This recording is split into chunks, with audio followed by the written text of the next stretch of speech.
Olá, dando continuidade às nossas discussões e reflexões sobre as práticas de orientação e desenvolvimento profissional, hoje trabalharemos o Executive Coaching. Bem, quanto à origem da expressão coaching, nós não temos um estudo etimológico que determina o momento que esse termo entra dentro do nosso espaço do cotidiano, muito menos sobre a origem desse aspecto mais de desenvolvimento. O que nós temos são algumas fontes. Por exemplo, na França, o coach estaria associado à carruagem. Então seria como que o coaching, né, o processo de condução desse jovem, né, do seu espaço privado para um espaço do conhecimento. Mas não é muito plausível imaginarmos que esse processo conduzido, né, pelo condutor da carruagem ou cocheiro seria então o processo de coaching. Muito pouco plausível. Não acho outra palavra para imaginar em que nós contratássemos, né, uma van escolar ou um aplicativo, um táxi e fosse dado o coaching, né, esse processo de condução do nosso filho da casa para a escola, da escola para casa fosse o processo de coaching. Mas na França está associado então à carruagem. Na Inglaterra, diferentemente da França, o coaching, eu vi associações iniciais para aqueles profissionais que preparavam candidatos a concursos públicos. Então eram chamados, né, os coaches que iam preparar esse candidato para um concurso. Claro que se a gente está falando de 2 séculos atrás, isso representava uma posição muito influente, portanto havia uma necessária preparação para esse processo, para ocupar essa posição. O outro caminho aqui que eu cheguei como origem foi nos Estados Unidos. E aí o coaching era aquele profissional que preparava candidatos à aplicação das universidades, como se hoje fossem alguns profissionais que assessoram, né, a elaboração dos applications para uma universidade americana, para uma graduação ou mais especificamente para uma pós-graduação, MBA, Harvard, MIT, Stanford, Lancaster. Quer dizer, o profissional que preparava então esse profissional para que ele pudesse se sair bem nos applications, né, nas provas, nos formulários. Então, como vocês veem, a gente não tem aqui nenhum deles caminhando para dentro da organização no sentido que nós usamos hoje, exceto quando nós paramos e nos deparamos com 2 profissionais, o Tim Gallwey e o John Whitmore. O Gallwey, ele publica um livro muito associado à atividade que ele tinha, a exemplo do Whitmore, como preparador físico de jogadores de tênis. Durante a sua história, trabalhando com jogadores de alta performance, de alto desempenho, ele começa a perceber um aspecto inusitado.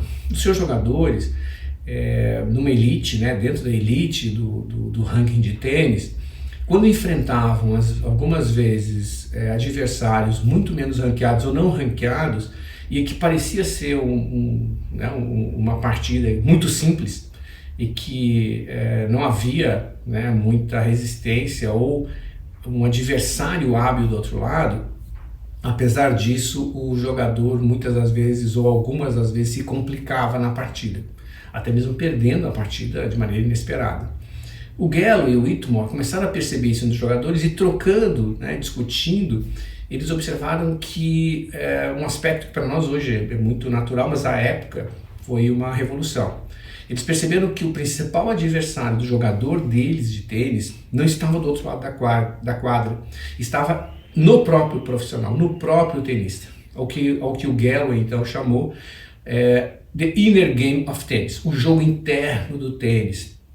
O profissional, nesse caso, deveria fazer uso e recrutar o melhor dos seus recursos de maneira a fazer o seu melhor jogo.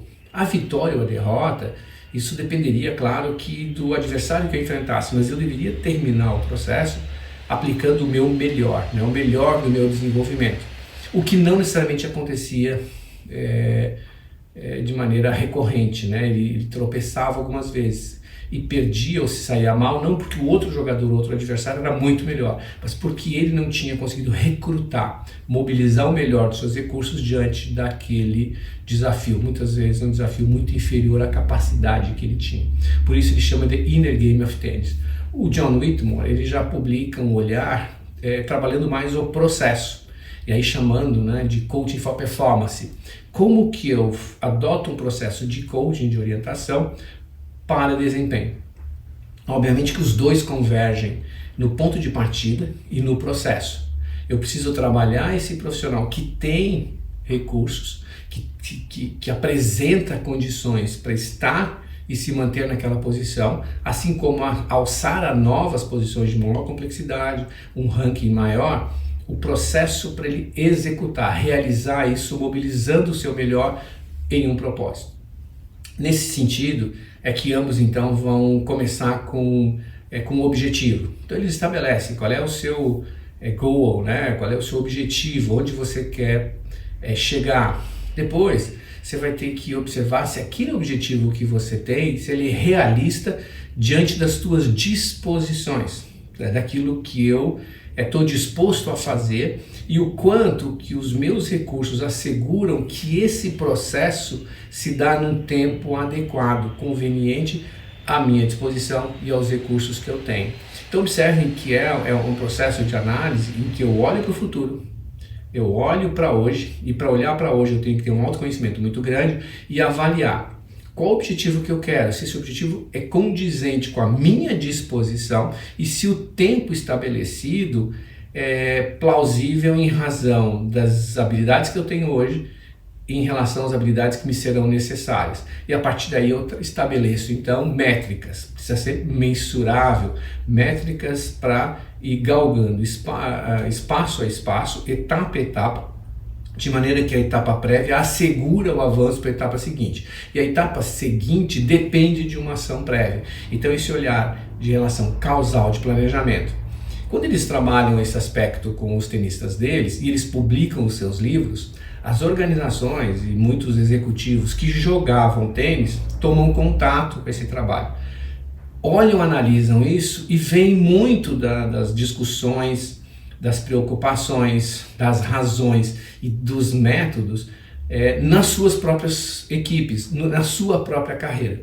Desse modo, eles observam que dentro do espaço também executivo, eu tenho profissionais que têm um conjunto de recursos que são admiráveis. Entretanto, tropeçam diante de situações que não são explicáveis, né, diante de tanto recurso.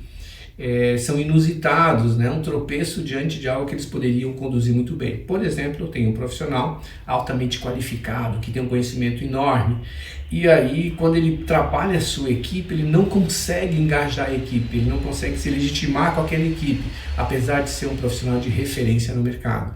E é algo que é inesperado muitas das vezes, porque nós o alçamos a uma nova posição em razão do seu conjunto de recursos. Mudando o contexto ou mudando a circunstância, aparentemente a resposta não é aquela que nós prevíamos em razão desse conjunto, desse inventário de qualificações de desempenho que esse profissional tinha numa outra posição, num outro contexto.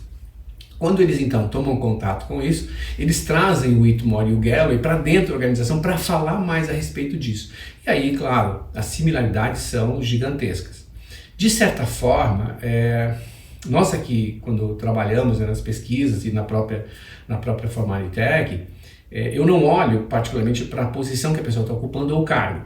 Quando eu olho para um tenista de alto potencial ou que ocupa uma posição de ranking mais elevada, eu posso associar que a complexidade que esse tenista lida é semelhante à complexidade que um executivo lida. Quanto mais alto esse tenista está dentro da elite do tênis, do ranqueamento, mais similar aos desafios e complexidades que eu tenho com o executivo para se manter na posição dele. São situações cada vez mais inesperadas que eles vão se defrontar, desconhecidas, num ambiente que é volátil, ambíguo, complexo. Então vejam que eu posso usar o conceito VUCA para qualquer um deles. E se eu for para um médico, para um engenheiro, para um advogado ou qualquer outra profissão, o nível de complexidade, à medida que eu vou galgando novas posições, elas são similares.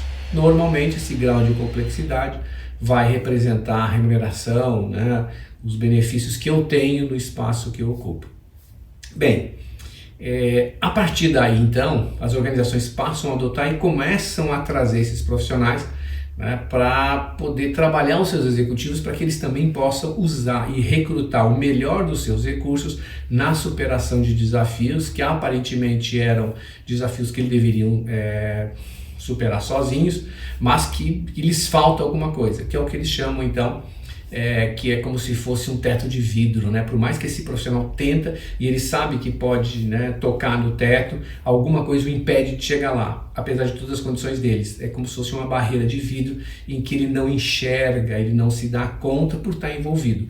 Nesse processo o coach então entra para tornar claro, né, ter mais clareza, né, sobre que obstáculo é esse e como superar esse obstáculo.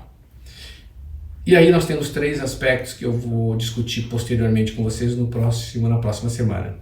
Primeiro, esse profissional ele tem que ter uma bagagem, para como coach, ele tem que ter uma bagagem para poder identificar o potencial que ele tem e como lidar com os obstáculos com que ele se depara, com que eles são impostos. Ou seja, ele tem que ter a determinação para a superação desses obstáculos, tomar consciência de qual é o obstáculo e assumir a responsabilidade para a superação dele. O papel do coach é trabalhar o processo de análise, mas a execução, trilhar o caminho, depende do coach. Tomada de consciência e a autonomia, autoridade, responsabilidade pelas ações necessárias para superar o obstáculo.